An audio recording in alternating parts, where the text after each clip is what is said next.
Good evening, everyone. Thank you for joining us for this really important online forum, Shaping the Future of County Cricket Together. My name is Joe Stromans, and I'm delighted to be hosting tonight's conversation with two people who care deeply about what Worcestershire County Cricket Club and the future of the game looks like. First of all, to my left is our chair, Dominic Riley. And we're also joined by our CEO, Ashley Giles. I think this is a really significant moment.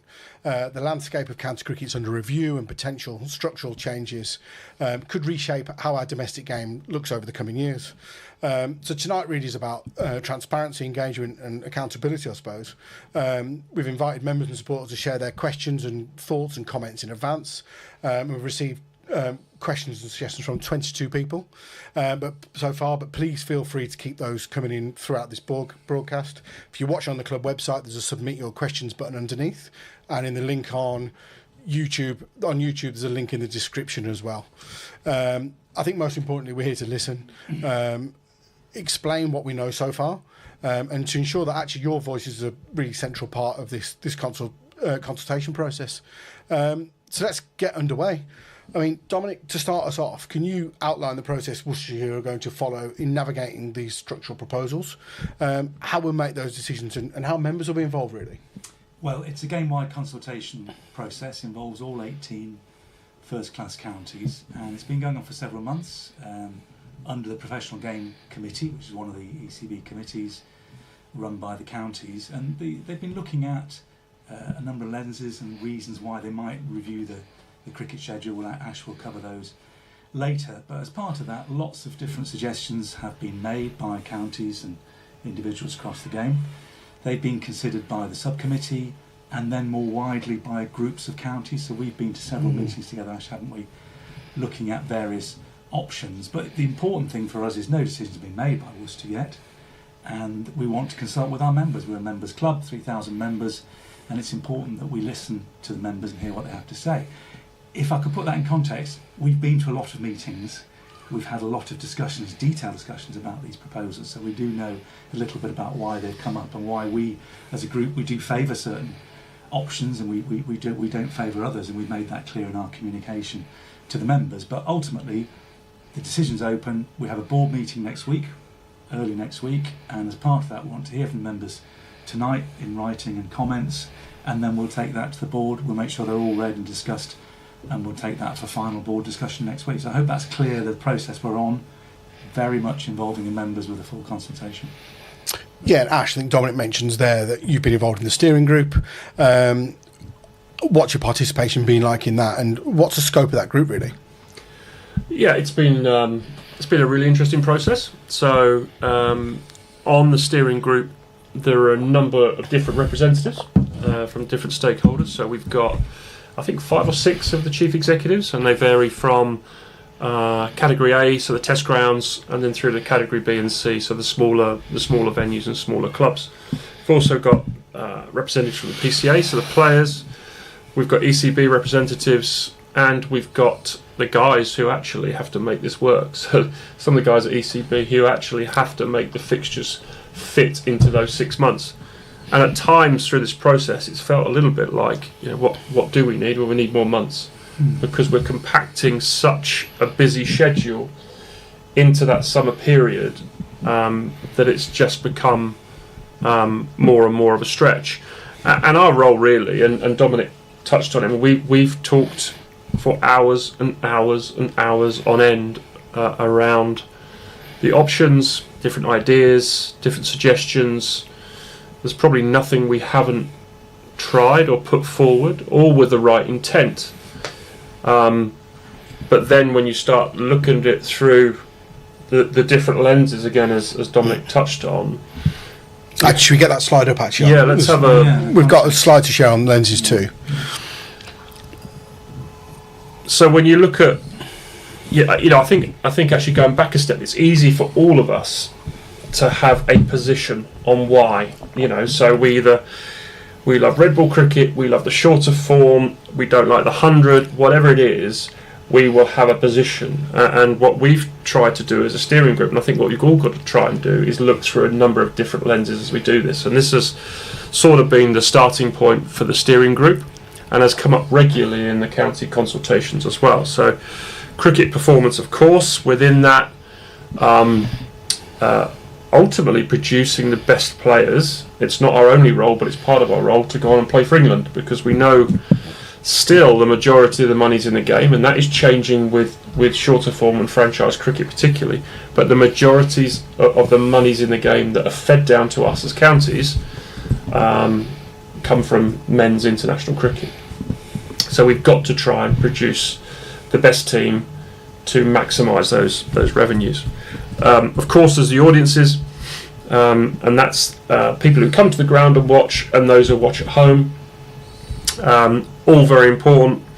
And then, of course, there's all the other stakeholders and interests, whether that be through commercial sponsorship, our players. All of that has to be taken into consideration, and it becomes actually really difficult when you start to do that, because someone is going to feel like they're not either listened to, or they're not getting what they want. But through this, I think we also have to try and find a level of pragmatism as well as compromise, because I think why this was set up, I do believe there was general agreement that the overall schedule wasn't working for everyone, and whether that is from a high performance cricket point of view or even a high performance commercial point of view, I think both are really relevant. And again, it's easy to look at one or the other, but I think both are really relevant, and I don't think the schedule was high performance on either front. I think there's been some certain guiding principle as well, isn't there, on part of that group, which I think we can share and talk through too on another slide. Yeah, the guiding principles. I think this is a really good little diagram. You know, in the centre is this creating the best set of domestic competitions in the world, and on the outside there, you've got what I think we all think are the constituent parts. Really high performance environments for players, including, you know, the schedule basically, and travel, and the risks associated with that. Better playing conditions, facilities, pitches, best v best. So that's a discussion. So I guess that forms part of the, you know, if you look at the old-fashioned models of where everyone started the season and they could win the county championship, to where we moved to divisional cricket, where you've more likely got your best teams in that top division, so you've got the best playing the best. Better narratives, so we'll come on to this, but as an example, you know, this year we don't have the Blast finishing before the 100. It just feels completely disjointed and very difficult to manage from a number of different views, and particularly for us county clubs who are the only ones, are only playing that big competition, not involved in the 100.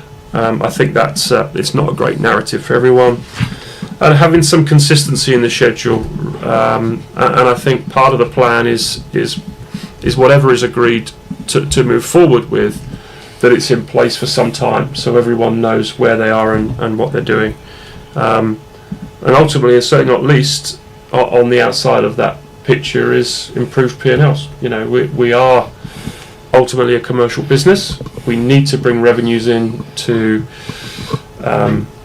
service the ground, our facilities, obviously have the best possible players on the field. So all of these things, again, these guiding principles, we have to take into account. So I think everyone, from what I've just said over the last 5 minutes, could probably understand why it's such an emotive and difficult subject when you get down to it. I think Ash, yeah, as well. I think we've shared this ahead of this forum, but actually, if you could talk us through those options which are currently on the table. It's possibly been a few tweaks since we did share it as well. What do we know and what's still uncertain, really? Yeah. So, firstly, I think, as Dominic said, none of this is decided. We absolutely want to hear what people think. Again, repeating Dominic, but we have been at the centre of these discussions, and it feels like for days on end. Yes. And I know some of the members probably have been between themselves and on social media, but we have been very much at the centre of these discussions and taken them very seriously. But if we go through probably where we sit at the moment, and again, none of this is fixed, none of this is agreed, some of these are a move towards consensus, but certainly not, again, finalised. If we could start with the Blast, I suppose. I think, it's important to add as well that we haven't actually established a voting position yet. This is part of this consultation. I think from a transparency point of view, you've shared what yours and the board's position is. Correct. But actually, this is why we're going through this consultation now, because we wanted to share your thoughts on it too. Yeah, I think the term I used was reasonably supportive of certain options. And with some we had a couple that we're still backing. We hadn't come down in favour of. I think also, just for context, Joe, what the members, I guess, may not know but need to know is anything to do with the playing schedule has to be carried by a 2/3 majority of counties. So what Ash says about compromise is ultimately how it's going to have to work, because 12 counties are going to have to vote in favour. And I know in previous attempts, Ash, to find a new schedule going back to your day and before mine, the counties couldn't agree, could they? And in fact, therefore, nothing changed. And so if the counties can't agree, if 12 of our counties can't agree, then I presume it just goes back to what it is and doesn't really improve on where we are now. So I think we'll need 12 out of 18 to vote for it. Yeah, absolutely. And if not, as Dominic says, we revert to status quo. I do believe across the whole season that there isn't a desire, I think, from the 18 to revert to status quo, but this is again an emotive and quite political subject, so I do think there is going to have to be an element, whether pragmatism or compromise is the correct phrase, but I think we're going to have to move towards that point to get something that we can all agree to. Great, thank you. So I think you start off talking us through the current proposals for the Blast.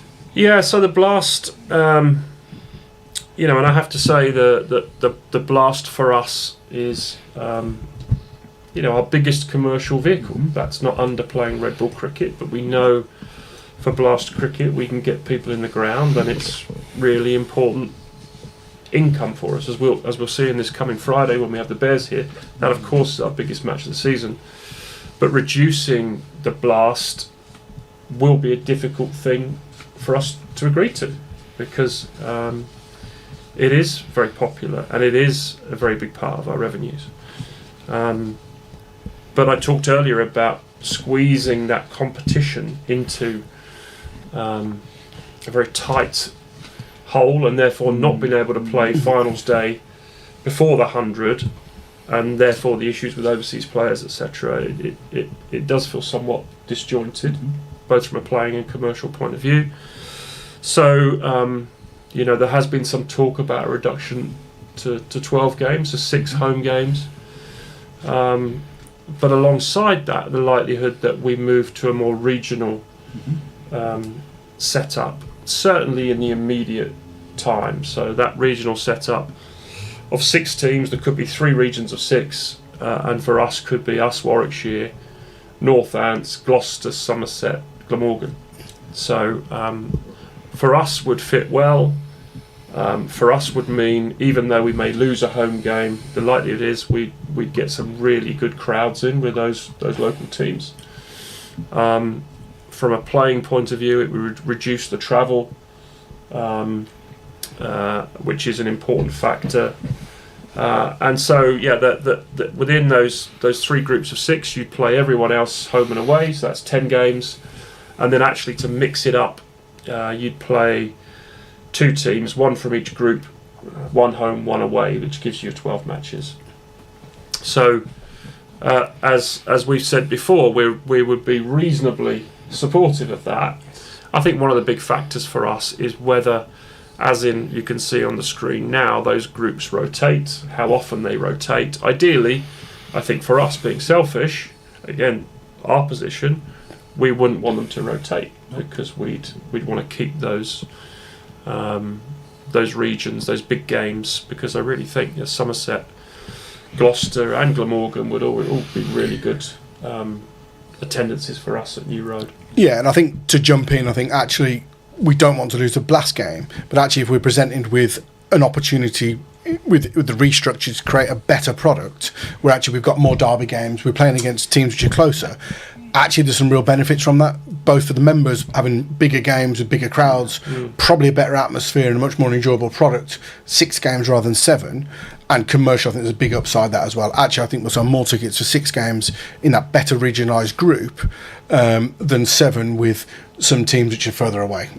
Yeah, I absolutely believe so. And could we therefore play majority of our games on better times of the week as well? You know, we all love Friday nights, we love our Sundays, Thursdays, okay.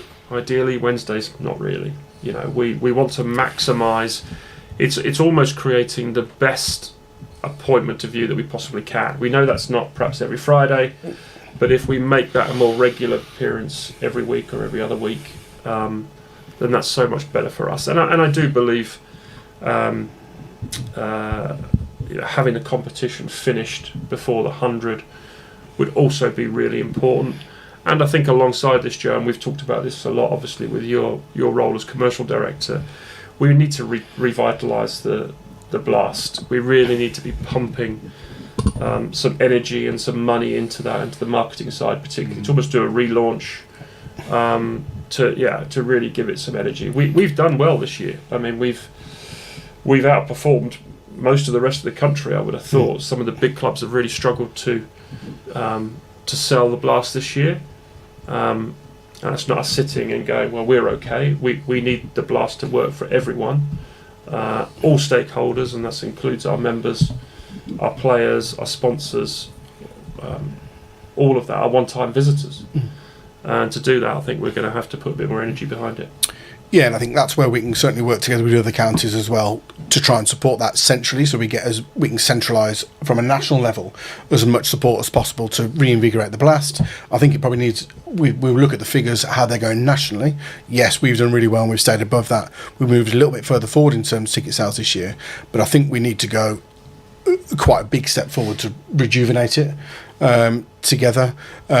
We talk about great experiences a lot. I think for me, we need to keep, I think we will, keep investing in that match day experience for us as well. But I think it's creating that best appointment of you, as you talk about, and giving it more of a status on a national level is where I think we need to work together with other counties to do that. And I know actually that's shared by Test Grounds and other counties across the board, isn't it? Yeah, all the meetings I've been at, and I was with the ECB on Friday, as I said, and discussing this, and they all recognise the need to relaunch the Blast. That is the mood from the game. Yeah.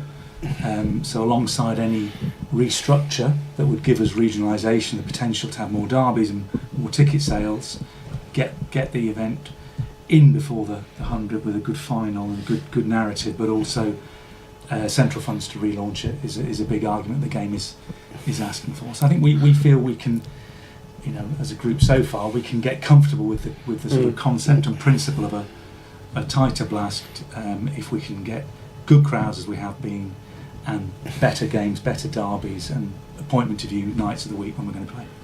I think here, and I know we're going to go into it in more detail, but I think we also need to talk about the player welfare piece.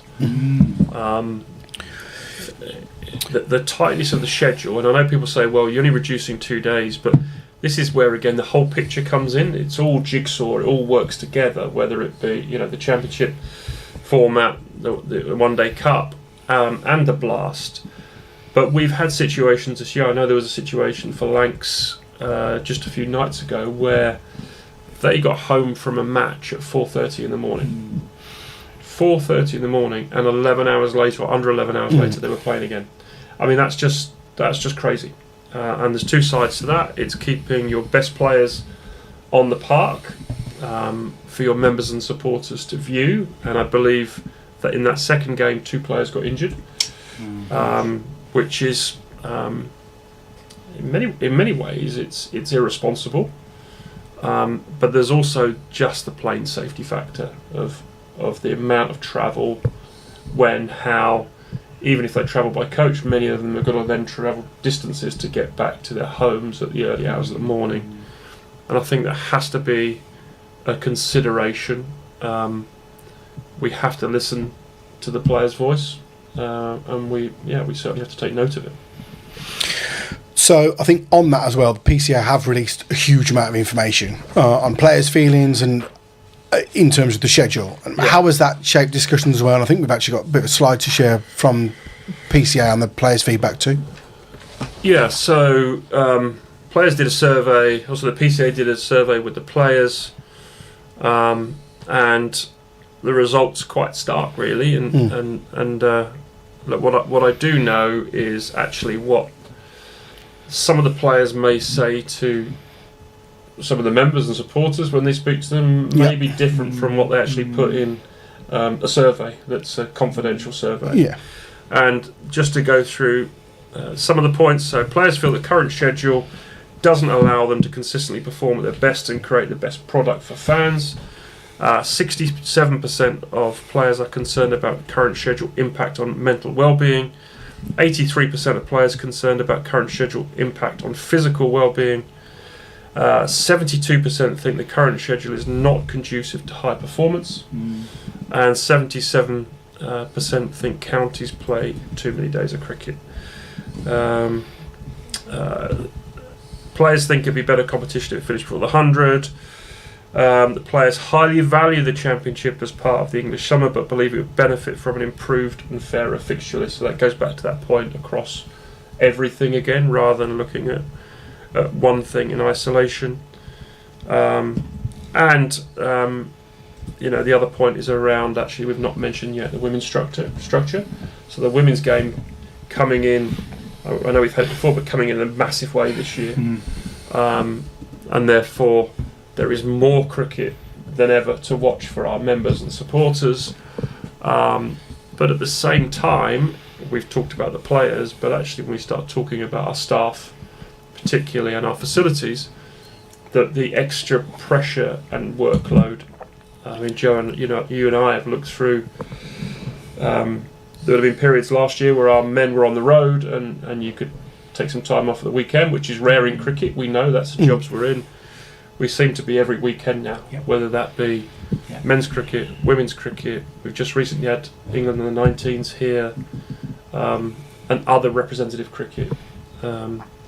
So it has increased the workload for everyone, and we also need to take note of that. So moving on, we've covered the Blast. Actually, I think it's just probably a good time to move on to the Metro Bank One Day Cup now as well, with plans for that. Yeah, so there was some talk at the beginning of this process about moving the One Day Cup to the beginning of the season. I think some of that, to be honest, was around probably England performance. So, at the moment, young players coming through, high quality players, probably move straight to T20 and the 100, don't play an awful lot of 50 over cricket. And I think the argument is if we're going to continue to play it at international level, which it looks like we will, because it's certainly a cash cow for ICC, then if our best young players aren't playing it, how are we going to have success? And for a long time, I know, because I was involved in that arena, I think the argument was, well, T20 cricket's just, it's now 50 over cricket's rather is an extension of T20 cricket. I don't think that is believed anymore. But I think as we are, I think the current consensus, the current sense of direction is leaving the One Day Cup as it is. I think the window we're looking at is always somewhere between 23 to 25 days. 8 matches within that time, from a player point of view, is a really good sort of cadence, if you like, good timing. A game every 3 days. Ideally, would we like one more home game? Absolutely, because we almost always smile about 50 over cricket, because it's a nice time of the year for us. Our members and our supporters get to see our young players. Last year we had almost a whole team out injured, still performed really well. Young players got a chance. Everyone got behind them. As I always call it, a really good day at the cricket. So I think there's probably 2 sort of options on the table, which is status quo, or could you possibly see yourself going to a regional model similar to that that's been proposed for T20, where you have 3 sixes, play everyone home and away, gives you 10 games. I do think the window might be tight for that, but it could work, and that would work for us. The other thing that's been discussed with the extra workload that goes through the test grounds in terms of 100 and then having to find alternative venues for 50 over cricket is whether in certain cases those venues would rather give up one of their home games and give them to us, for example, or a smaller ground. Now that would have to be agreed. That can't be written down in the laws, if you like, because some of the clubs, likes of Yorkshire, for example, love taking their 50 over cricket on the road to their satellite clubs, but they are a very different case to most in the country. So yes, I've raised that with a couple of different committee people as I've gone round this year, visiting away grounds and watching our men and women play. And I say go to Nottinghamshire and say, well, look, you're hosting us at Welbeck Colliery for the 50 over. You're not hosting us at Trent Bridge. Would you consider switching the tie? Because we'll have a good crowd at New Road. I suspect a lesser crowd at Welbeck Colliery. I mean, I'm not sure we know exactly where that is in terms of status of ground, but it certainly isn't Trent Bridge. And I think it's been quite warmly received. It's not rejected by any means, the idea of switching a fixture, but it would have to be case by case basis, as you say. But I think if their grounds are being used for the 100, it gives us a chance to perhaps get another game here at New Road. Yeah, but I think it means we're open for those conversations. Correct. No one's necessarily said they're going to do that, but it just means we can have those conversations. We are strongly trying to do it. The other one we've also proposed, Ash, is whether we could make a bigger finals day with the 50 over, and whether we could get back to a Lord's final. I don't know whether that's is on the agenda, but we've certainly raised that from a Worcestershire point of view, just for the members' benefit. These are a couple of things we've raised for the 50 over that would improve our own experience, we think, when we get to the final. Yeah, there's been some talk as well about playing championship cricket behind the 100 in that period. For a number of different reasons, I think that could be difficult, could be challenging, particularly talk about that window. Even if you take one 4-day game out with 2 days prep, for example, or a day's prep, that's 5 days out of that window. You're not going to get those other matches in sensibly. So you'd have to move the 1-day cricket, and then you've got a much more disjointed fixture list. And of course, some of the counties are decimated from losing players to the 100. Now, people could say, well, that's their fault, and that gives us more of a chance. But I think it'd be very difficult, again, to Dominic's point around trying to get a 2/3 majority for something like that. So that's where the options are. I think if I were to be a betting man on this now, I'm not really allowed to say that in cricket anymore, or put my neck on the block, I would say there's probably not going to be a lot of change. I think that's the general direction. But I do think where, as I said, that I think the hope was whatever is agreed might be fixed for a sort of 5 or 6 year term. This will probably be looked at again in 2 to 3 years' time, probably because of more the reasons I talked around England performance and what happens on the international platform. Yeah, and I think so. We're going to move on to what county championship options are at the moment, which has been a big talking point. But before we go on to that, just a reminder that you can still submit questions, any comments tonight while this is live, and we're going to try and get to some. The button, if you're watching on the website, is just underneath the YouTube video. And on the YouTube, if you watch on the YouTube channel direct, it is just in the description to click on and fill out a quick form on that. So moving back onto the county championship options, there's a lot to talk through. I think we've got a slide to go on with all of them on of the current options. So yeah, Ash, I think probably take us away on that, I think. Yeah, and so this is probably the most emotive of the topics for all of us. And I'm sure for members and supporters out there, it's we absolutely need to protect and respect red ball cricket. I've talked about its importance on the international stage with our England men, and currently I think there are probably still 4 options on the table. I think we can bring that slide up. And I think within these options there are probably still variations of as well. None of this is fixed. And again, I have to reiterate, certainly no decisions have been made. Now there are sort of 2 distinct differences though between the sort of option A and B, which are very much divisional structures as we are right now, and on the right side what's been called two-phase. So you'd have an element of normal league contest to start off with, but also an element of playoff or final games at the end of the season. So if I just go through the two divisional ideas. First, A is actually a pretty much a status quo on the amount of matches, 14, but a switch in the divisions from a 10-8 to an 8-10, 8 in the first division, 10 in the second division. I think some believe that therefore gives Division 1 complete integrity or symmetry, in that you play 7 games home and away, you get your 14. That obviously wouldn't be the same for Division 2. I also think there would be an issue trying to get that through a 2/3 majority of even less teams being in Division 1, and therefore making it more difficult for clubs to get into the elite, I suppose, and that best v best. And the counter argument could be, but well, you've still got a 20% chance, 2 in 10 chance of going up. But even if you go up, then you've got a 25% chance of coming straight back down again. Which, as I say, I think from our view would be difficult to see getting through. I think also, I suppose, it'd be quite difficult to move from a 10-8 to an 8-10. You'd have to phase that in, otherwise four teams are going to get relegated this season, which seems a little unfair. You'd have to phase that in quite carefully, I think, to get support from 12 counties for that proposal. I'm not sure that one's going to win.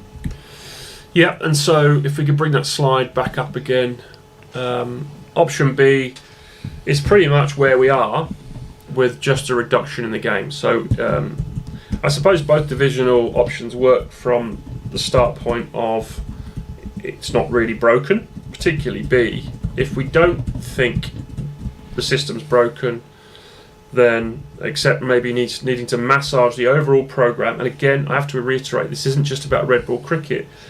To make meaningful change, all of these things need to work together and hand in hand. But this is pretty much the same as we have right now, just a reduction from 14 games to 12 games. So now if I move to the right hand side, the two-phase.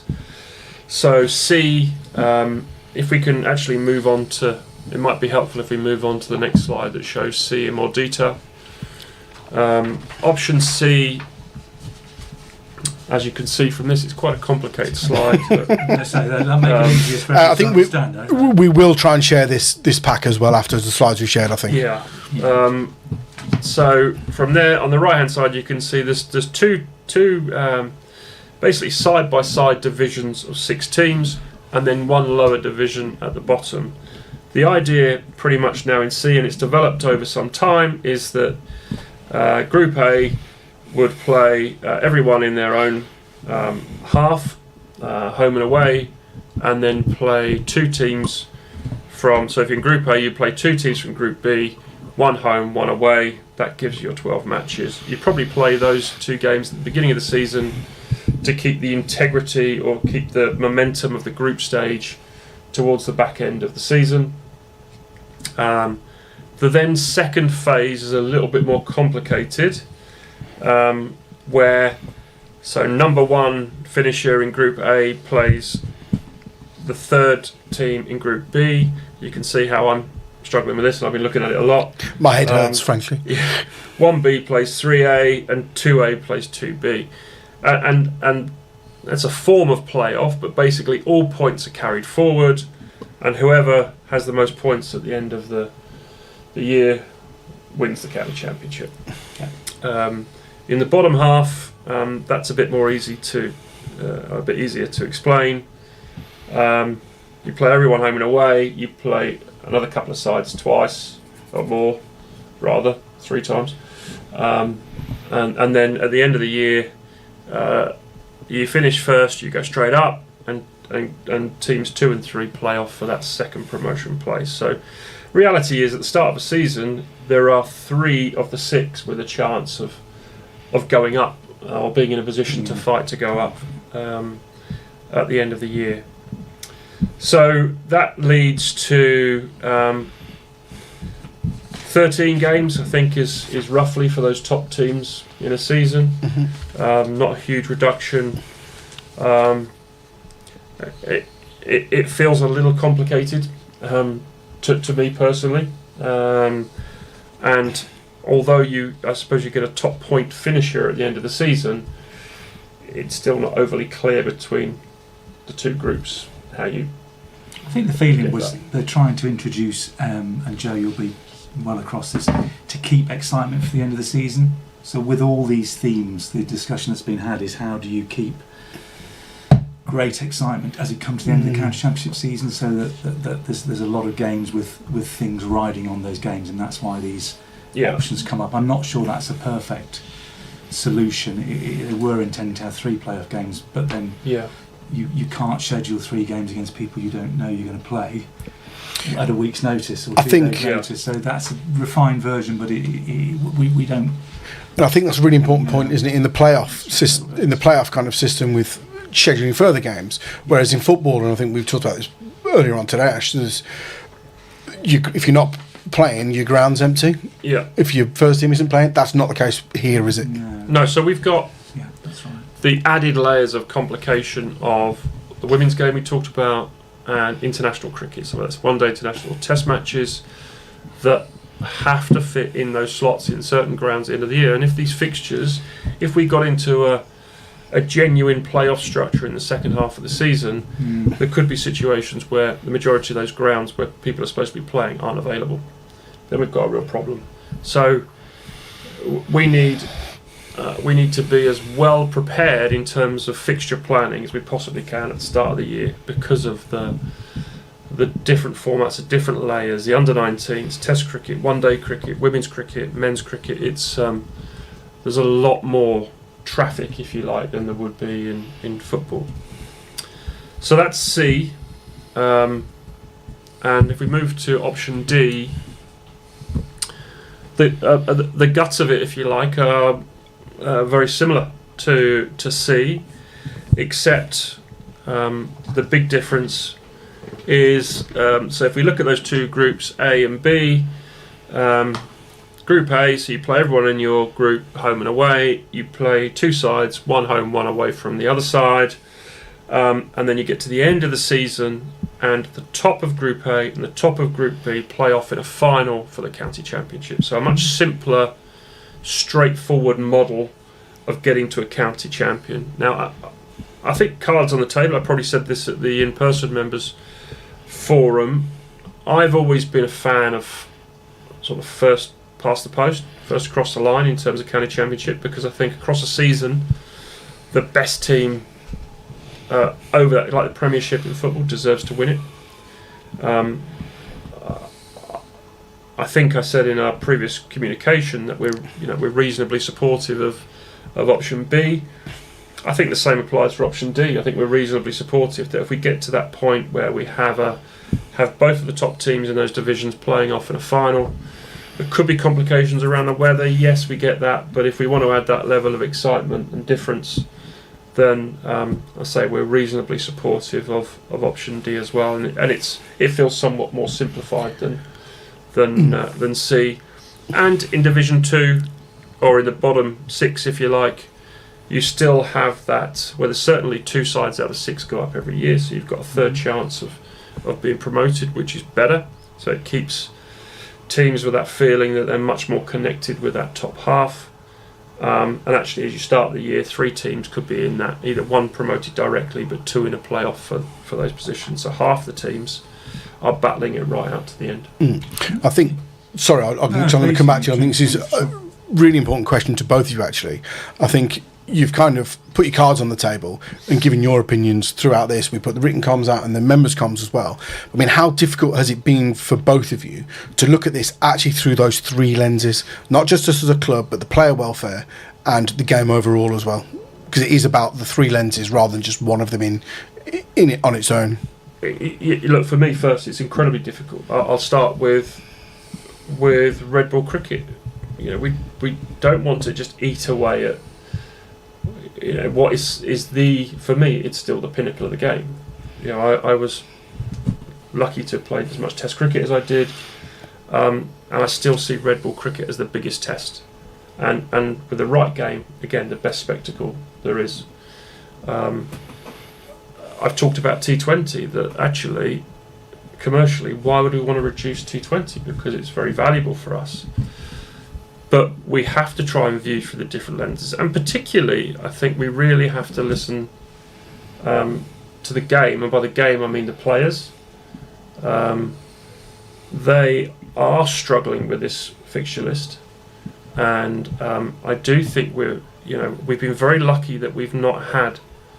We may have had a couple of injuries, but that we've not had a more horrible situation with some of the travel that happens in cricket through the summer. Now, before Dominic answers, it's probably worth us raising the elephant in the room as well, because there will be people, I know people have sent questions in around the 100, and why can't we just get rid of the 100? It's a waste of time, no one wants it. Well, look, quite frankly and straight, the 100 is here to stay. And why? And I've said this in forums before, and I've said this to members individually before, and we've talked about it at board level. Quite frankly, without the sale of the 100, our club within a few years could be out of business, and we wouldn't be alone. And that is the bare facts. So we've got to live side by side. I know that's difficult, but without the 100, it would be difficult to see a future beyond the next 5 years. I think probably it's a good time to ask you to expand on that and as to why, really. Yeah, so I've been at the club as chair for a year. Ash, you've been here a couple of years. Joe, you've been here several years. But what I found coming into the club is a club that turns over £6.5–7 million. We managed to make a profit last year. Well done, Ash, and particularly well done on the commercial side. With a very small profit, £5,000 or £10,000.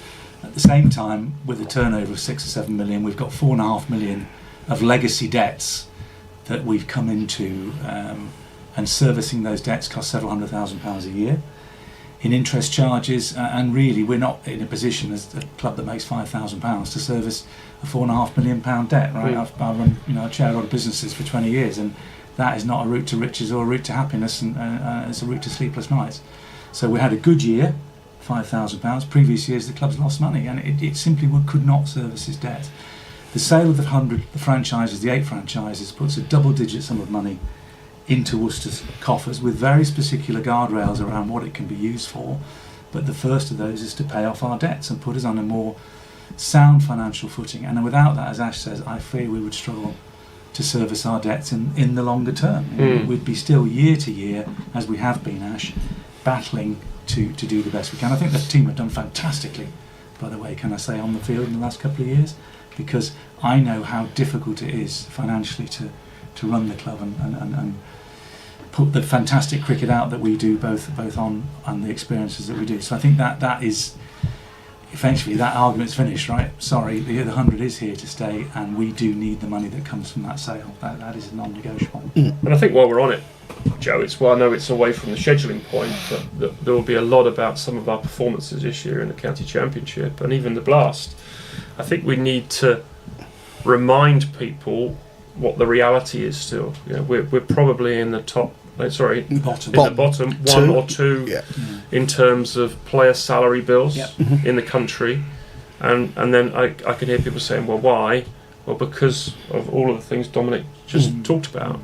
We have to cut our cloth accordingly. So I did say it last year that our overperformance in Division 1 was brilliant and fantastic, and if we repeated it quite frankly would have been a miracle. But it's been hard, and that goes across not just red ball cricket, but of course white ball cricket as well. That there isn't suddenly a big change in budgets because you move into T20 cricket. So each year we of course want to finish in that top 8 and go to quarterfinals. We still can if we have a really good run. Well in the mix. But we have no God-given right, given where we are in the big scheme of things, to finish in the top 8 teams in the country. So I just wanted to bring that back to the table. I absolutely understand the frustrations, and we have, we've had a lot of other stuff going on. We found it very difficult with the pitches this year. Again, no one's to blame there, but I just wanted to bring us back to a bit of a sense of reality. Yeah. Thank you for that. Appreciate it. Just a reminder that please continue sending questions and comments in. What we are going to do, we had the 22 people who'd written in beforehand. I've had a couple more come in during the show and any afterwards. We've got a board meeting next week. All of this is being packed together, all the comments, all the thoughts from members, everything we see. I've seen there's a couple of comments just on Facebook too. All that is going to be put in a pack together to go to board meeting next week as well. So any comments you've got, any feedback, any suggestions, please keep sending them in. That's what this consultation is all about. I'm going to pick up a question from Mark Stevens, actually, who's written in. Yep. Just on the back of you finish on the championship options, is there a scenario with the 3 groups of 6 next season that we will not be relegated even if we finish in the bottom 2? I guess that is maybe a fortunate byproduct of D or C, that I think the plan would be that obviously the 2 sides due to come up, and Dominic touched on how do we transition from one to the other. As he quite rightly said, 8 would be extremely difficult, would take a couple of years at least. The others, I believe, we could transition immediately. D would be one of them, and yes, under the current suggestions or recommendations, we would remain in that top 12, whatever our finishing position. If I could just add on that, one of the attractions for me and we don't always agree on, this is very open still, the discussion. One of the attractions I find in C&D is that 12 teams are in the first division, and 12 teams could win the county championship. So from a Worcestershire point of view, and I have a Worcester lens as well on this, I'll be honest, that is an attraction. The top tier of 12 would retain our status. Yeah, and I think there's been an argument in the past that a feeling from some that the bottom 6 could get cut off completely, but actually it isn't that different, and you just have a bigger chance of going up in each given year. So if you do anywhere near anything right, there should be a rotation where at some point in a cycle you're going to come back up into that top flight. Great, thank you. So I'm just flicking back actually to the 22 questions which are sent in advance. Actually, there's quite a lot of support for option 4. There is some comments, quite a lot of comments that we don't want a reduction in cricket too. Going to a question from Colin Mann. What year will changes be introduced? We're well into this year and teams don't know what they're aiming for. If 2026 is the answer. Well, I think that's where 3 of the options become, more viable. Option A becomes very difficult to get immediate change, but I think in terms of timeline, we really need to be in a position, I think the game needs to be in a position by the end of July where these decisions are made, so it allows people to plan properly and prepare for next year, and everyone knows where they are. But again, as we said, I'm repeating myself, but the transition for either model, well, there's no transition for B because that is status quo, but C and D, quite simply, the 2 sides that are due to be promoted would come up. I think this is a really good question, actually. This is again from Colin Mann. Is the 100... Two questions from Colin Mann. Actually, there's a few more from Colin Mann as well. Yeah. Is the 100 scheduling sacrosanct? Modifying it might help county games better. One thing I want to pick up on, actually, before I let Ash and Dominic answer is, after the in-person members forum, a very similar question was asked, actually, about the length of the 100. Now, the 100 is legally bound to be maximum of 27 days. That cannot be changed without agreement of 2/3 of the counties. So Ash did mention that at the last members forum. There's a few comments after that, actually, something I think in the Cricketer had said otherwise. It's incorrect. It's incorrect. It's legally bound to be a maximum of 27 days in that window. Same as we said at the start, anything that changes the schedule that we've signed up to requires a 2/3 vote of the professional counties, so 12 of us, if that's the chair's vote, but 12 chairs would have to vote in favour. That's the format. Yeah, so I guess all of this is part of the discussion around if there would be any expansion of the 100. All of this is linked, because if there were expansion of the teams in the 100, you need more time. But the safety net, if you like, as Dominic and Yep. Joe quite rightly say, is that would take a 2/3 majority vote. So this isn't some sort of move by stealth of the 100 to get bigger. I was maybe short in the members forum and just said no, because it's not going to happen, and we'd protect that at all costs, because that would squeeze the rest of the game. So just by the mathematics, very unlikely to happen, unless for some reason they extended the 100 by 4 teams, which is also never going to happen. To answer Colin's question on that, and it's a really good question. We've had some discussions as counties, haven't we, about expansion of the 100. I mean, it's been in the magazines about whether we could have more franchises, and some of the clubs are quite interested, but it's been made very clear to those counties that it would require a 2/3 vote of the 18 counties to have any extra franchises. And to have extra franchises, you'd have to have more time to play the 100.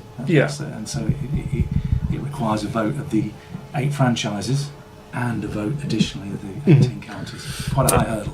And it would take, I mean, without going off piste here, it would probably take considerable third-party investment for anyone to get an expansion team, because I think we've seen similar in F1, where one of the big American companies, I think, has come in, Chevrolet, I think. Cadillac, is it? And they're paying 800 million, I think, that will ultimately be shared between everyone else. So as a sweetener, and that it's going to take that level, I would have thought. Otherwise, why are 100 owners going to give up their share of the pot for nothing? It's actually Colin's third question, but this is a question that has come up a couple of times in this, and I've seen online elsewhere too. Do players actually play more now than in previous seasons when we had more counter games? I suppose that probably comes back to why do the players feel they need this change now? There is certainly, even anecdotally, I look back to when I was playing and we'd start in the 2nd or 3rd week in April and finish by the middle of September. We are now squeezing the juice out of every month in that summer period, starting in the 1st week of April and right up to the very back end of September, which we know here brings a different level of threat when we're trying to pack the ground away for the winter, and we get, the last 2 years we've had floods 2.5 weeks after the end of the season. I think we saw a change also when we moved, and probably quite rightly from a performance point of view, to more blocks of cricket. So whereas we used to play 4-day game, followed by a 1-day game, and then Benson Hedges, and then a NatWest, and it was all over the place. I think the blocking off of formats has probably improved overall performance of the England teams and our players, but it also can make scheduling more challenging, because you're not just filling days. It's I can only speak from that point of view, and some won't like to hear this bit, but I think the intensity of the game has also increased. When you look at the way T20 cricket's played, 100 cricket, those shorter, faster formats, these guys are, I'd like to say not, but these guys are different athletes to the ones we were when we were playing the game, so that always brings more risk to players. Thank you very much. I think that leads probably back into what the feedback we've had from the PCA too. Question from David Trier: why can't why can't we look at other options? 3 groups of 6 with the 6 best teams playing each other home and away. You could have leagues 1 to 3 with a promotion and relegation, and that sees us playing 10 games a season. Yeah, we don't want to. I think that's even less, isn't it? We don't want to go to 10 games, I would say. The majority of sides wouldn't want to go to 10 matches. I also think, if I'm understanding it right, if you've got a straight 3 league system, 1, 2, 3. a bottom division, I think you're unlikely to get counties to vote for that, because you could really feel cut off from the rest. It feels a long way from getting to the top flight, whereas in models C and D that we talked about, 2 teams a year, you've got a 33% chance of going up to the top flight every year, which I think most sides would take. Yeah, and going back to the 100 a little bit, Tom Bracey asked a question.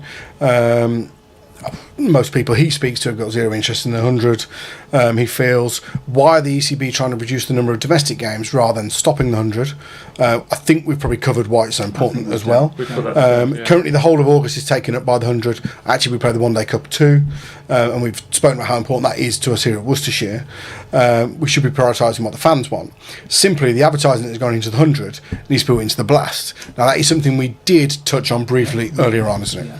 I think we'd argue for, and all the counties I believe are arguing for relaunch the Blast, including central funding and advertising. I think the other thing with the options around the county championship and this idea of having excitement at the end of the season, one of the points that's also been put across, Ash, is introducing more significant prize money into the county championship. So having those end of season games really count where we're playing for significant prize money with perhaps a playoff at the end, a Sheffield Shield type final. That could bring real excitement to the end of the season. So definitely pressure on the ECB, I think, from the counties to give central funding into both of those competitions. I'm going to mention it again because I do have a bit of a bee in my bonnet about this. I think we need to I don't think we need to do something simply. It's more than a lick of paint on each of the Blast. I think we need to look at it almost a blank canvas and actually how we can make it best for the fans and really lift the profile of it on a national and international basis. I think actually to get more bums on seats in the ground and bigger stream viewers around the world. I think that's a real key thing we can use to leverage us commercially so we can invest back into cricket too longer term. Christopher Sharrett has asked, has there been any consideration of the point system in county cricket? Currently, bowling a side out for 50 gets 3 bonus points, while having a side 500 for 9 after 110 overs also gets 3 bowling points, which he thinks is nonsense. Also, getting no batting points until you have scored 250 seems harsh, when in low-scoring games, anything above 200 in the first innings often proves to be a winning score. Yeah, so, again, if I understand that, the main reason for the points being skewed towards batting is for teams to prepare better pitches. Ultimately, we are not going to prepare players to play international cricket, which is not everything, but it is part of our purpose, without them playing on the right surfaces, and we're seeing, let's just say, issues with that already. And each of these different suggestions of future formats for the county championship brings different risks. But almost the more jeopardy, the more danger that pitches are played with. I can honestly say that's not what we're doing here. I think we have we obviously have an issue with the infrastructure of the pitch over time, from the number of floods, from the drying, the extreme heat weather, the heat we've had, the weather this year.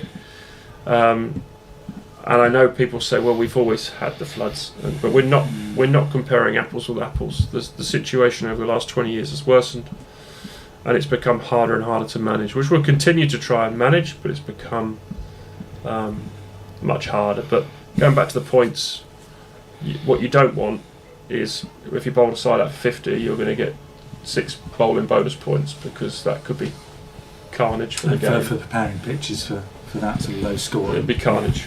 Yeah, awful. Makes perfect sense. Martin's talking about the One Day Cup, actually Metro Bank One Day Cup, and he's mentioned that it's described as staying mainly as is, but I don't know, we've talked about this as well before, and it has been talked about. With England's performance recently declining drastically, the best players not playing 50-over cricket below international level, and attendance in domestic 50-over comps being low, is not reviewing this comp to a missed opportunity. Before I hand over to you on the England side of the high performance side of it, actually we've done really well in terms of attendance here at Visit Worcester New Road.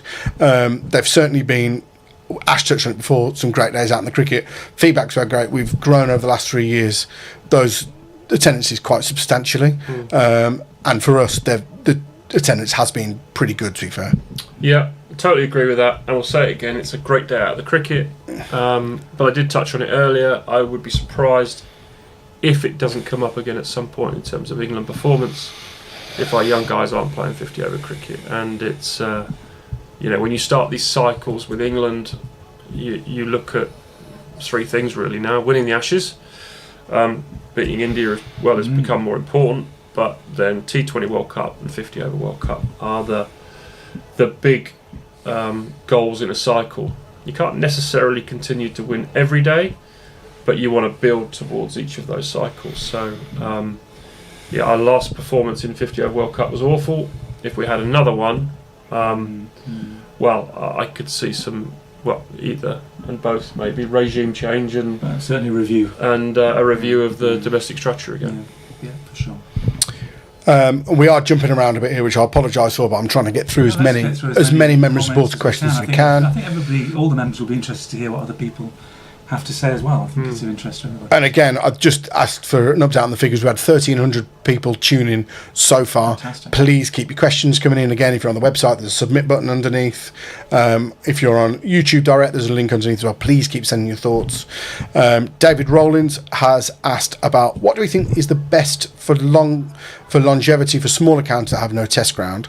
I personally think the best solution for all 18 counties is scrapping of the 100.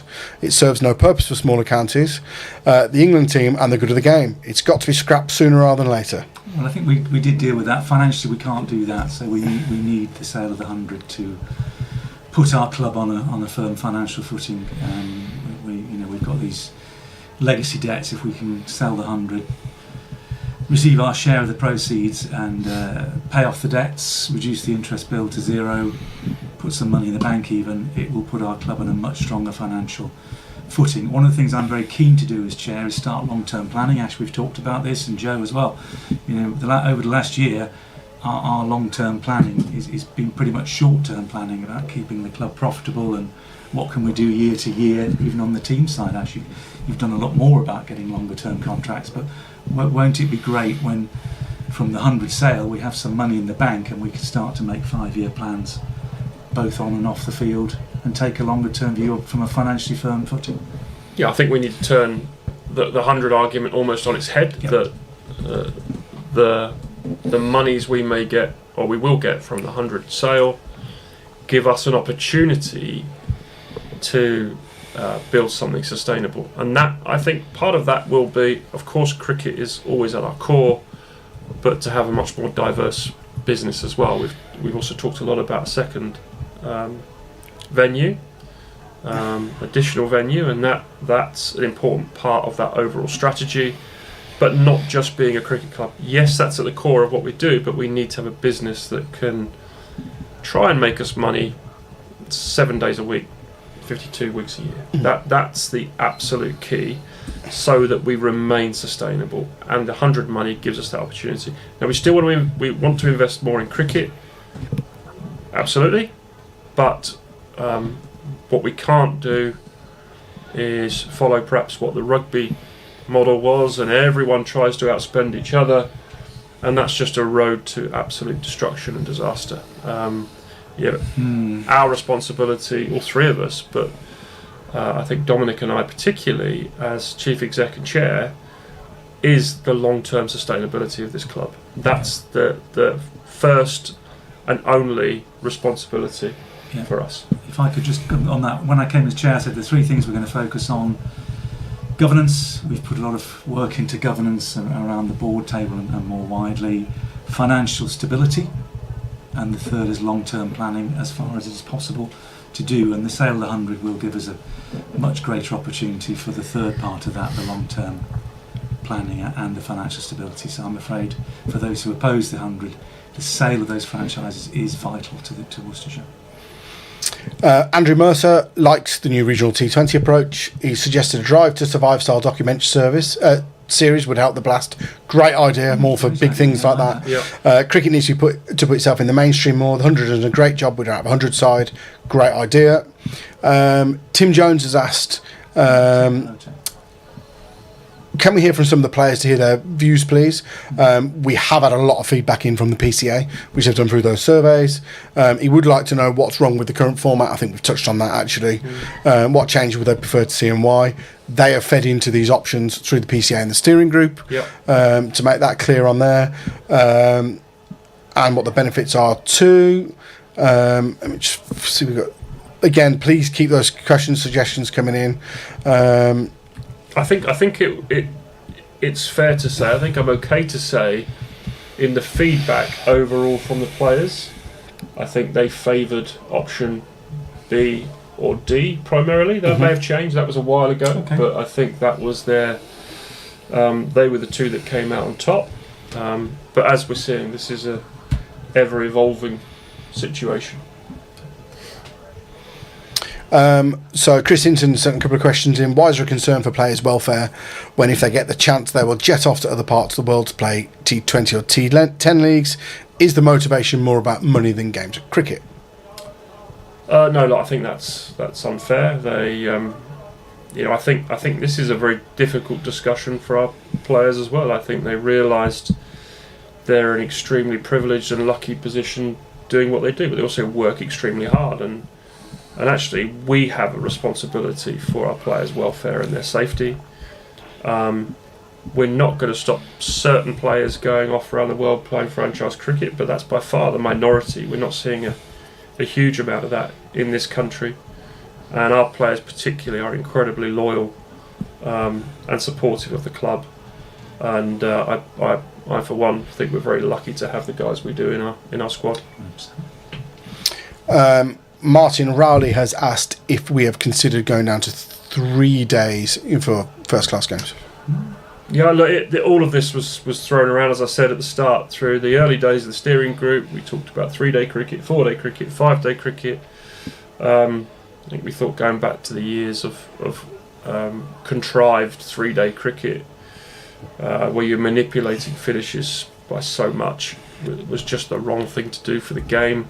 When actually, since divisional cricket, I think it's worth saying, our England team performances have probably been as consistent as they've been for decades. We remember the dark days of the 90s, particularly when we were playing up to 25 or 30 players in a series because we were never set on a team, and Australia were beating us up every year.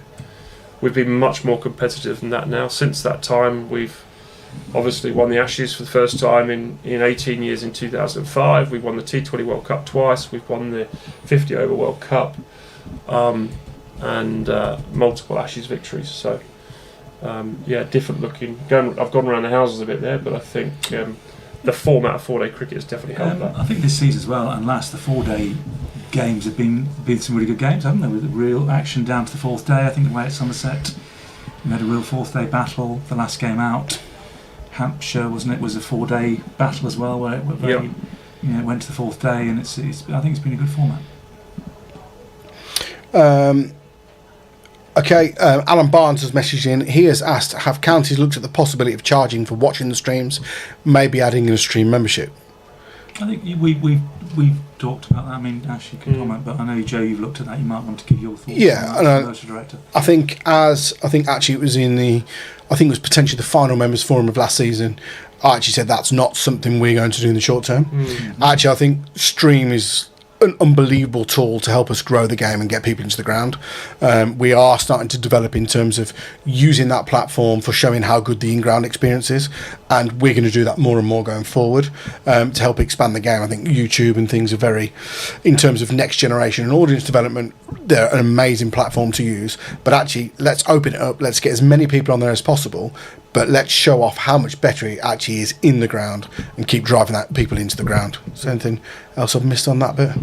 No, I agree with that. I suppose what we never want it to become is the preferred method of watching if you live down the road rather than coming to the venue. But I think we're putting off, again, we talk a lot about great experiences, we're putting on enough of those experiences now for people to want to come to the ground. Our hospitality options are better than ever. Fantastic. I do think we take care of our members. No, I don't see any big change to that. Great. On the subject of membership members, should there be a reduction in the game get voted through, will their membership be any cheaper? What will happen? Well, look, for me, there are many lenses here, and we've talked about the women's game, so really adding a layer of extra fixtures for the membership. Costs go up all the time, every year. Our costs are going up. And we'd hope that even if it was agreed that the amount of days were reduced, that we'd be able to either keep or enhance the experience of our members at each of those days. I think leads on actually Sam Hart's just sent a question in. I think he's watching on YouTube. So with the reduction of games, this is kind of the bigger part of that impact. How will it impact the sustainability of the club? Reduction in match days, ticket fees, memberships, even if the costs are reduced, the funding of the club will drop. In turn, players will not be retained and there could be a vicious cycling and a workload performance. Could this be the first step in the death of county cricket? Dominic? Well, I don't think so. I think the biggest movement will come in the next few months with the sale of the 100 franchises. The dividend, I mean, there's about 500 million being raised, isn't there, across the whole game. It's being split between the recreational game and the professional game. We get our share as Worcestershire, and that rebalances our books, lets us pay off the £4.5 million of legacy debt we referred to earlier, reduces our interest bill, which is currently 300,000, annually reduces that to zero. So the sale of the 100 franchises rebalances the club. So far from being the death of county cricket, in a sense, it's the rebirth of the counties, and gives us all a chance to have longer term plans, and the schedule will then fit into that. And as you said, Ash, at the start, the idea is to build a longer term platform for the schedule as well. Hopefully that answers that question. I try my best. Great, thank you. So Satvik Bhatt has actually messaged us. He's watching live. He's in India. He wants to know what the club's plan is to encourage overseas supporters. Are there any plans to, say, invite the members, or say something as a token, or arrange player meetings with the club supporters, whether British or overseas? Now, I'm going to start off with, because actually we have got a growing base of supporters overseas, and actually we really want to maximise that, especially as we touched about the streaming and what platform that gives us. We had over 2 million views on the India Under-19s games on our channels over the weekend. I've been looking for 12 months to introduce some social media channels in different languages, and Hindi would be at the top of that. So producing content to support that is absolutely the forefront of our minds at the moment. We know there's a huge market. There's a lot of people interested in cricket in, I think, particularly Southeast Asia abroad.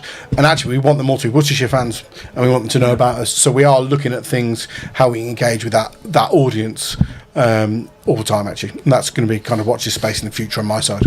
Spot on. I think you've answered it. I think we want to broaden our audience as much as we can and reach all parts of the world. So yeah, welcome anyone watching in India or any other parts of the world is more than welcome. Yeah, and can I just add that I think diversity in cricket is one of the fantastic sports that's played in so many countries of the world, you know, hugely in India, in South Asia, in the countries around the world, and we're really keen to see diversity in our membership, in our fan base, in our players, in our staff. It's huge, very, very important to us here at Worcestershire.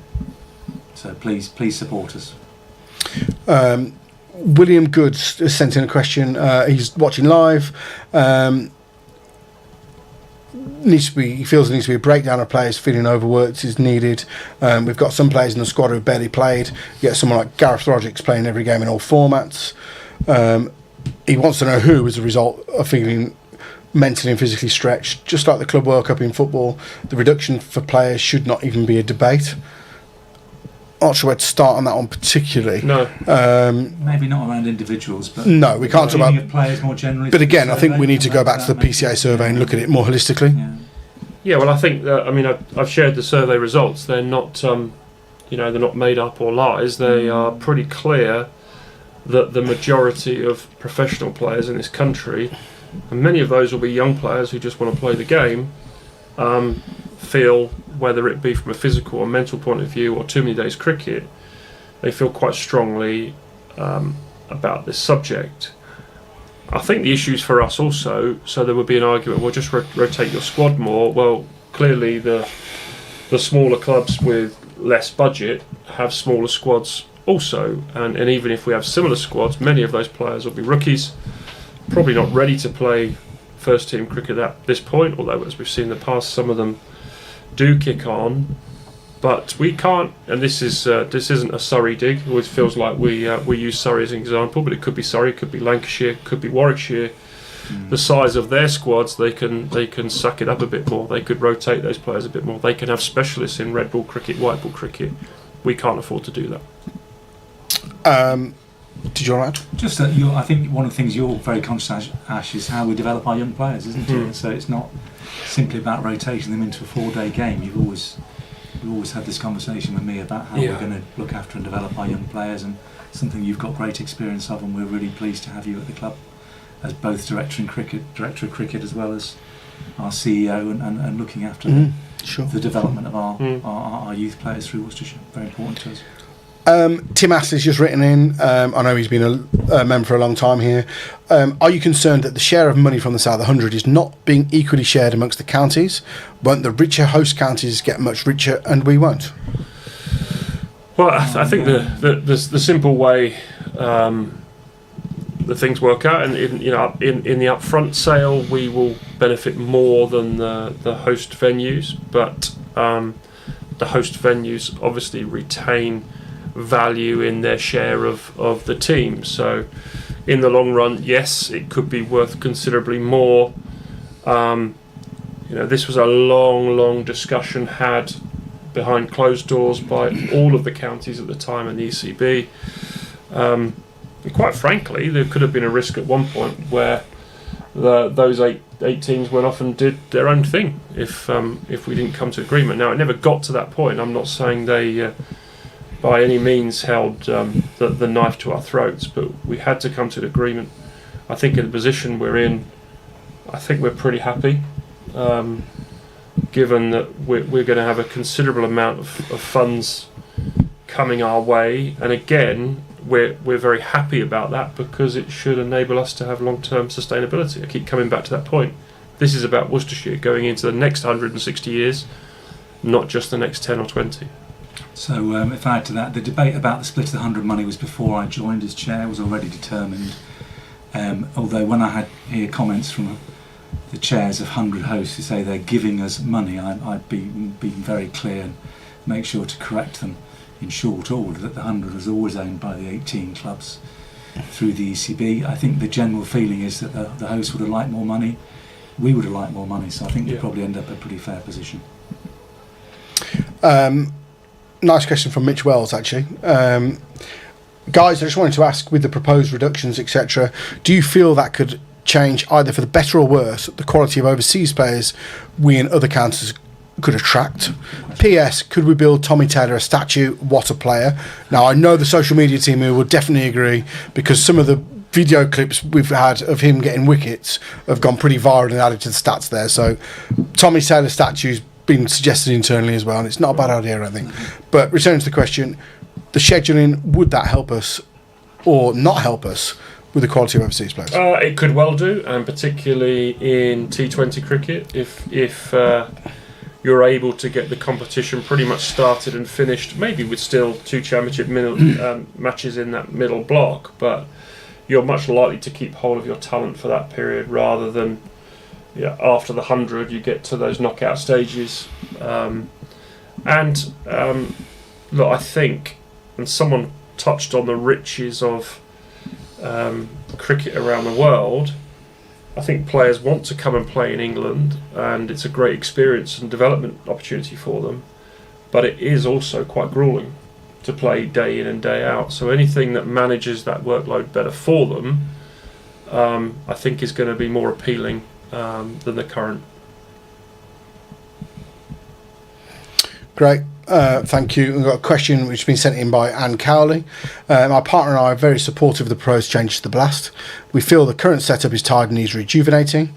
2 less matches is fine to help balance player welfare. Regarding the Championship, less matches are acceptable as we feel we must listen to the PCA.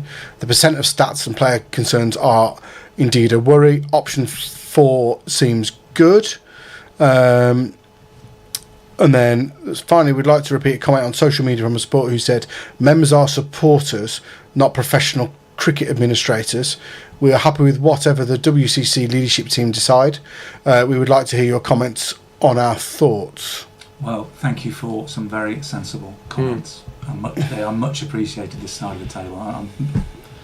It's nice to, I look at social media as much as the next person, probably too much about Worcester, but it's nice to hear some sensible comments. Thank you.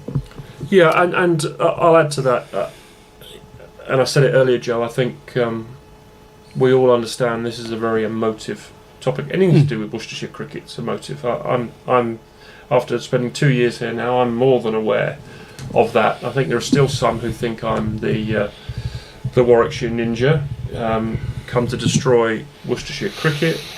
Hope I'm demonstrating daily that isn't the case.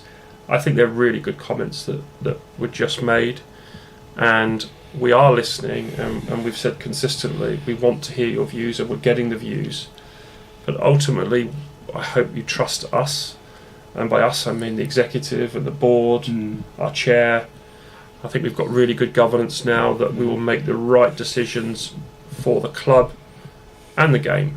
But we are going to have to try and find some ground that we can share here with 17 other parties, which, as anyone involved in these sort of negotiations, is very, very difficult.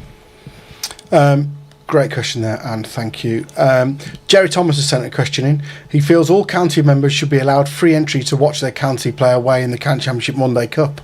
This will help boost attendances, which have been stated to be reducing despite a number of counties declaring increased County Championship numbers. Some counties have broken previous records. My thoughts on that is, Please, Chair. we certainly can't afford to be giving free entry away to away members. I just don't think it's an option. We would end up. Ticket sales are still very important to us. They're extremely important, and without them, we would be putting membership fees up a considerable amount. I was going to say, isn't that almost the same as reducing the amount of days? Because if we were letting opposition in for nothing, wouldn't our members say, "Why aren't we getting it for nothing?" That's a good point. As well. So.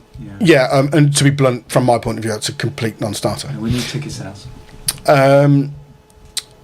I support Somerset, so this is Sue Green actually. I support Somerset's stance of little change other than minor tinkering of the schedule of the Blast. Short of reducing the County Championship game will do far more damage to the integrity of the County Championship than playing in August. I think we've really well covered that actually, and talked about. Thank you for the comment. Thank you for the opinion. And talked about. It's welcome. Again, we need to come up with something that fits into those three lenses. We're not let's sit around the board table, right? And I'll say to you, we're not going to agree on everything. That's fine. Let's have the debate and let's hear people's views. We don't all ultimately have to agree. We have to find a position that I totally agree. Enough compromises is on, and it's great to hear that view as well. And we know it's shared by Somerset, and it's shared by Surrey, isn't it? They said it publicly in our meetings. They'd like to play the same number of games in the championship. So that's the view of some people around the table. I totally agree. It's okay not to agree. It seems like in society nowadays we feel like we have to get. We're either polarised, one position or the other. We don't have to be. That's fine. But again, I hope everyone trusts us on the back of the comments and the thoughts coming in from the members to make the right decision for the club. Mark Stevens again, actually, a glance at our fans forum and forums at other counties suggests that it's not universally accepted by members that too much cricket is being played. It would be helpful if this point is acknowledged tonight. And I think that probably takes us back to the three lenses point, doesn't it? Yeah, and again, we're not necessarily going to agree, but the lens that our members and supporters use against the lens that the players use is a very different one. And the Professional Cricket Association is there to look after their members, and they're the players, but so are we. I have my biggest responsibility is to my people and their welfare and their well-being. And God forbid anything happen that was controllable in terms of travel or schedules to that group. So clearly they're going to see it from different angles, but with respect, sitting in the stands and watching cricket, even over the same schedule, is very different from being on the road and playing it for that period of time. I think it's important. I'm just wanted to reiterate that it's more than just the players in terms of welfare. From your point, I had two members of staff get back after 1:30 in the morning from a Blast game last week, only back in at work for 8 a.m. because of the international. It is a much deeper problem than just players. And the ground staff, of course, with all the extra games we're pushing on, the England games and the women's games. Very welcome at New Road. Great to have the women play at New Road this year. Great initiative, but it's extra pressure on.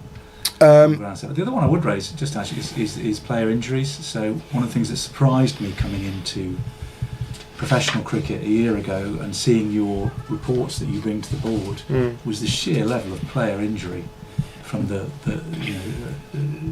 not more than a niggle, but from low to high, there's a range of injuries, particularly around the bowling units, and it just shows the pressure that is on. What you said actually about the level of the game that you play now, that our professionals play, is a very high impact game. Yeah. And you know, we do see quite a lot of injuries among professional players, and that's something we need to manage really carefully. And I'm just trying to find. So estimated. So there's been a bit of work done within this on estimated number of time loss injuries per team, and this is against for the current schedule against what could be proposal of 12, 12, and 8. In other words, 12 championship, 12 blast, and 8. That would go down from 14.6 to 12.9, which is a significant difference of keeping our players on the park. And in many cases, obviously, our best players are the most stressed because they're out there most. So keeping our best players out there playing cricket. Yeah, so reducing the number of injuries per team is a sort of dividend that's proposed. Mark Stevens also asked actually if the club can delay taking the direct debit subscription until the fixtures are out so that members can make an informed decision about renewing. The outcome of this will be known before then, well before then. We have not, because of this ongoing work, defined membership packaging for next year as of yet. So that is all a work in progress. But because of the 100 money, actually, there's also scope to do things like that to help members, and actually in terms of monthly payments as well, yes, to help members on that. We'd like to, which we are looking into. I hope we're looking at that, aren't we, Joe? We've talked about that. Spreading payments would be great if it was cheaper. Carl Ferguson's asked what are the benefits of members and supporters in any reduction of cricket to accommodate a competition that Worcestershire members don't really have a representation in, and no games are played at Visit Worcestershire New Road for. You can only sell August once, and once it's gone forever. Many fellow supporters and members I have spoken to are very much against any reduction of red ball. Has this been taken on board and listened to? Many people feel we're not being heard. I think I'll kick off if that's okay in terms of consultation, the comms point of view. Actually, I think we're probably going as far as any county. With this. We've been sat on this call for nearly an hour and a half now. Ash and I did a members forum in person a couple of weeks ago. And again, all these questions, all this feedback, please keep sending them in, because they're all going packed up and going to the full board meeting next week, which is before the vote. We also put out the document 2 weeks ago on the direction of travel to try and keep people informed. And I believe, from what I understand, is other county members were sharing that information on their groups because they weren't getting the same level of information from ours. I think we've been as strong as any county. I keep across it in consulting the members. I think we've been very open with the information and the options. We've been open that a decision is not made. We've been open that not everybody will necessarily agree. There may not be a decision everybody agrees on, and there will have to be a compromise, but we're keen to hear the views. Benefits for Worcester members, I suppose things we've touched on would be regionalisation in the Blast, so more local derbies, hopefully some good ticket sales there. Depending on the county championship format, you might find a bigger Division 1 if they go the two sixes, so 12 teams in Div 1, and potentially some end of season playoffs in Div 2 or Div 1 could be quite exciting. End of season additional games as well. So those are some of the things that we could see. I think it depends a bit if the season does have fewer games, which looks likely, where they'll be lost. Presumably, most likely places losing the early April games, which we wouldn't say that we were lucky this season with the weather down at Taunton. That was great, but for many people, let's be honest, that early April game is a bit of a two-sweater affair at best, on a fairly damp pitch. But I think we're hearing this a fair bit now, Joe, that we want to be heard. Well, that's exactly what we're doing here. We're hearing what you're saying, but again, back to the point we made a while ago, it doesn't mean we're always going to agree. No, and that doesn't mean we've set a position on where the club's heading, but we are listening. And if every one of our members came back and said, well, we need to protect that red ball format, then absolutely we're going to we're going to... Correct. Yeah, that's what this process is all Correct. about. I think one of the things, Joe, perhaps you've got the comments in front of you, but there's quite a variety of views among our members. There isn't simply one view from the membership, just as there's a variety of views around this table and a variety of views around the board table and around the counties. There is a variety of views among our members. It's not simply one view. I think you'd agree with what you've read out. We've heard some different opinions expressed. Yeah, and I don't think there's any. We talk about the three lenses, but I don't think there's. Even if we just look at one of those lenses in isolation, there's looking at the opinions. There's not going to be anything perfect for anyone. No. And I think we do have to accept that as well. Tom Sibley's asked a couple of questions. If there is a genuine concern for player welfare and the amount of games they're playing, therefore want to play less games in the Blasted County Championship, then why did the club allow the majority of our squad to play Saturday club cricket in between fixtures? If we're losing days of cricket in the actual professional season, then surely it would make more sense to them stop playing on Saturdays instead. Well, I think in terms of factually, I don't think that's actually factually correct anyway. No. I don't think a huge amount of the kind of current first team are playing. No. No, we want to give our second team players as much opportunity to play as we can. They don't play as much cricket as our first team players. So no, I don't think that's wholly true.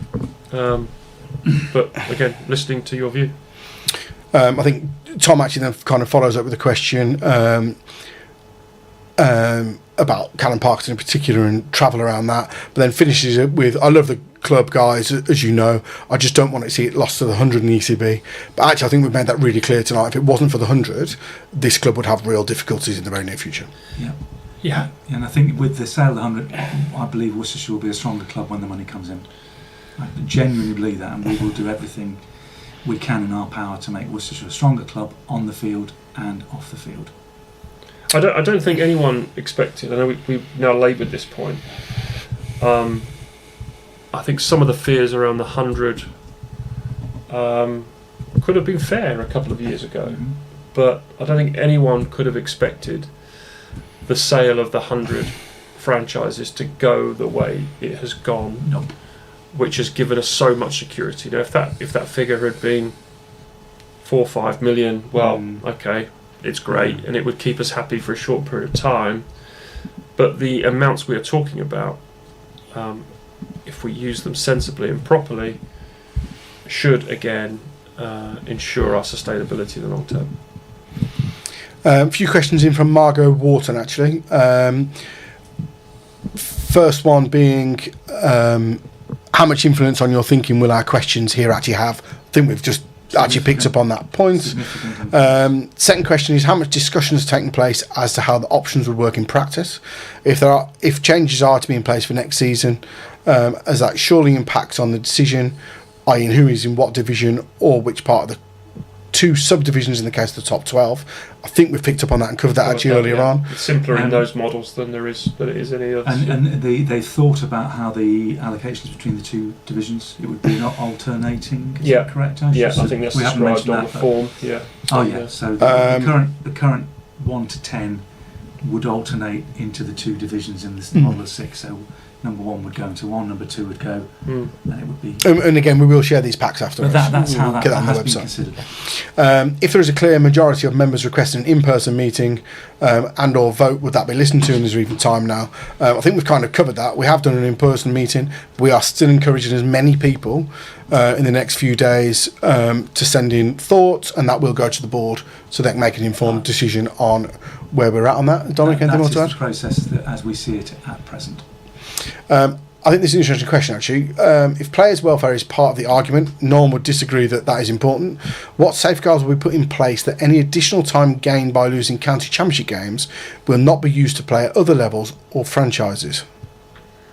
Yeah, that's a really good point. But we will obviously we try and protect our own players. So the reality is that the reductions we're talking about. So even if you look at it in just pure days, you're talking 10 days in 2 Champos and the two Blast games.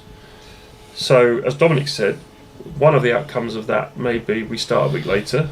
So there goes possibly 4 to 5, 6 days. It doesn't make that much difference. And you'll say, well, why are we doing it then?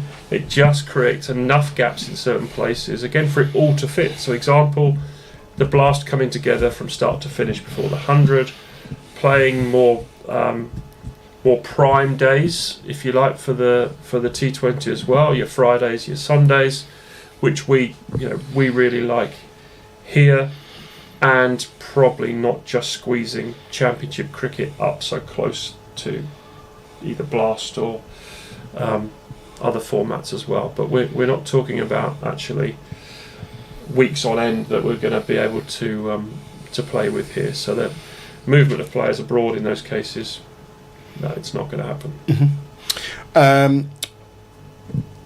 Another kind of comment sent in, there's a lot of debate amongst members across all counties that decline in attendances is not helped by pushing the majority of the county championship to the extremes of the season and using a kookaburra ball. What are your views on this? I think, Dominic, you just touched on actually those extremes in terms of April.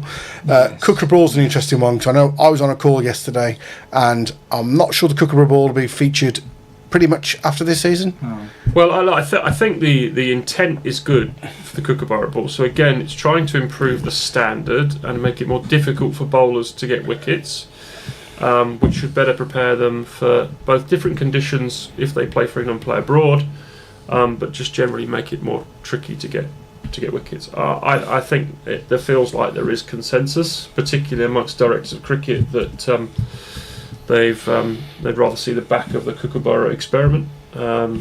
So it'll be an interesting debate, because I believe Rob Key, it's something he's pushing for more of. I think he would rather we played over half the games with kookaburra, but I can't see that happening. Seems to be a lot of thoughts that, this is a question that's just come in, this may be the first step in reducing counties from 18 to 12. What are our views on this, and are we concerned? Probably we are protecting the counties through this process, and through, again, the 100 sale. That's been a big part of protecting us, and we're not alone. There will be others very much in similar circumstances as ours. So actually, I think the two Richards, Richard Gould, Richard Thompson, I think they're the way they have worked with and communicate with the counties has been excellent, and I think we feel very well supported. Agree with that. We've made a big effort, Ash, haven't we, to stay close to the ECB and be part of discussions at all levels in the game. I feel we at Worcestershire are well supported by the ECB in all our interactions with the chairman and the chief exec of the ECB and Rob Andrew and all the people involved in the professional game. I feel well supported. They are committed to 18 counties. That is not in question. There's comments across social media that Surrey and Somerset are against any reduction. Surrey seem to be supporting an option not in the 5 given, an 8-10 2 division with no reduction. Are other options therefore still in consideration at this stage? Well, sorry, that was option A. That was option Yeah. A. That was the as far as I'm Surrey aware, it's 14 games. Yeah. So that's where Surrey are. Mm-hmm. That's their choice. I can't comment on where Surrey are. No, I think Somerset are also of that mind. They came out recently and said that. Yeah. Just this week, I think. That is option A on the county championship. A couple of final questions from Tim Astley, and I think some of this I'm hoping we've already covered. In my opinion, the main reason why attendance is down for the Blast is the introduction of the 100. Will anything be done to address the pricing disparity between the Blast and the 100? Tickets to the 100 are significantly cheaper, and as I understand it, subsidised by the ECB with tickets given away to promote the event. How does the Blast compete with this? Do you want me to kick off? Yeah, You go. if you know the answer, 'cause I don't know the answer to that, talked, so and this is, I'm going to take help us out. my opportunity to get another bit of promotion in for us, investing more in and rejuvenating it, and actually it needs to be quite a big change in terms of the Blast, in terms of how we market it, in terms of ticket pricing. I actually think ticket prices are different all over the country.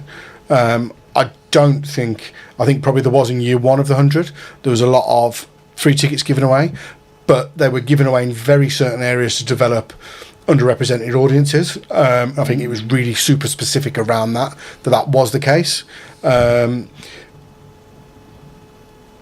We just need to do more to promote the Blast. Ultimately, I think our ticket pricing, I think if you buy here super early bird rate. You can pick up a ticket, adult ticket for a T20 game at £10, and then it clearly stages up, goes up for the Bears game.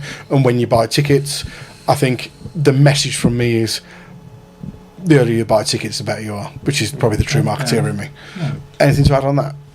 No, I think you're right. I think one thing that keeps coming back is the 100 debate. It seems like big bad wolf. Yeah. But the 100's here. The 100's going to stay. Once these sales go through, these investors are spending a hell of a lot of money on their interests in the 100, and we're going to have to live with it. But again, as we touched on, there are certain controls around how big the 100 can get that protects all of us. Yeah. And ultimately, the money they're spending is going into the game. Yeah. That's where it's going. That money's initially going through the ECB to the clubs. And the recreational game, 10% goes to recreational game as well. Yeah. So even Worcestershire cricket and Black Country cricket, Joe, is going to receive a dividend from the 100. Absolutely. In that it will go to the recreational game. I'm not sure how they're going to apply to it, but there is money earmarked, 10% of the sale of the 100 franchises for the recreational game. Yeah, and I think to kind of finish off on this point is in terms of how we tend to compete against the 100. Actually, I don't actually see us competing against the 100. We're competing actually against a million other things that people could choose to do on their Friday nights, Saturday, Sunday, or whenever it is. And everything will still go back to, we need to keep delivering great experiences to people. That is absolutely at the cornerstone of everything we do, and we do need to keep evolving that as well. It needs to keep getting better on year. That is absolutely central to the strategy here. We want everyone's going to have a great time. Go and tell other people about it and bring other people in with them. And that is what we continue to do and will continue to do across the board, isn't it? Absolutely. So now I think we're going to wrap it up for now because we've been going nearly an hour and 45 minutes. Yeah. And it's getting hot in here. It is extremely warm in here. Thank you, Joe, for organising. It's been a great debate. And Ash, thanks for... So thank you all for joining us. I know there's been probably a couple of thousand people who have joined us online tonight. Please keep those questions coming in. Questions, thoughts, any comments and suggestions. They will all go to the board for consideration, which will form our final position should it come down to a vote between the counties. Huge thank you for Dominic, our chair, for joining us. Thank you. Huge thank you to Ash for joining us too, and thank you for your time. Final to finish, we've got some big home games coming up. We're sold out for the Bears game on Friday. We've got T20 doubleheader, the first time on next Sunday that we've actually got our own Worcestershire Rapids and the men's Rapids playing a doublehead together. Please come down and support the club. It'd be great to see the ground packed to the rafters again. Thank you for joining us, and we'll see you all soon. Up the Pears.